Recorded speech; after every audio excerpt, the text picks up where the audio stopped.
Apat na individual ang naaresto habang tinatayang nasa 792 liters ng gasolina ang nasamsam sa makahiwalay na entrapment operations laban sa illegal na pagbebenta ng gasolina na sinagawa ng Police Regional Office 5 sa probinsya ng Catanduanes.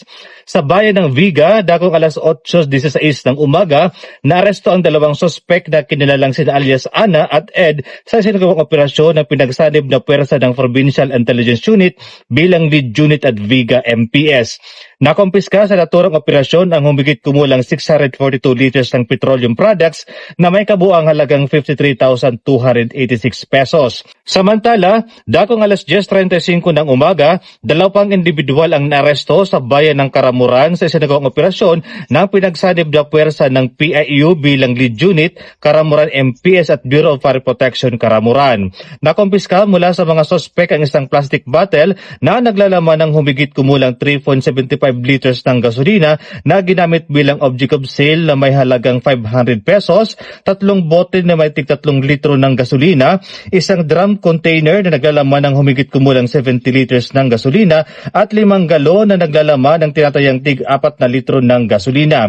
Sa kabuuan, umabot sa humigit kumulang 150 liters ng gasolina ang nakumpiska na may kabuang halagang 16,500 pesos.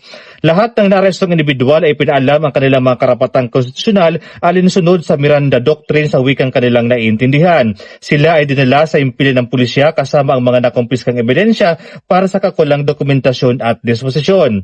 Naharap ang mga sospek sa kasong paglabag sa Presidential Decree 1865 o ang illegal na pagbebenta ng gasolina.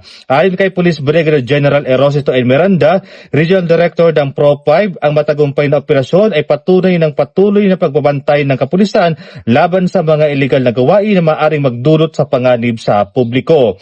Muling tiniyak ng Pro-5 ang kanilang patuloy na pagsasagawa ng intelligence-driven at law enforcement operations sa ilalim ng PNP Focus Agenda upang mapanatili ang kaligtasan, kaayusan at kapayapaan sa rehiyon. Mula dito sa Bicol Region, ako po si Police Staff Sergeant Mark Culito P. Lubindino Jr. Nag-uulat para sa Police News Network at ito ang bagong PNP para sa bagong Pilipinas, serbisyong mabilis, tapat at nararamdaman.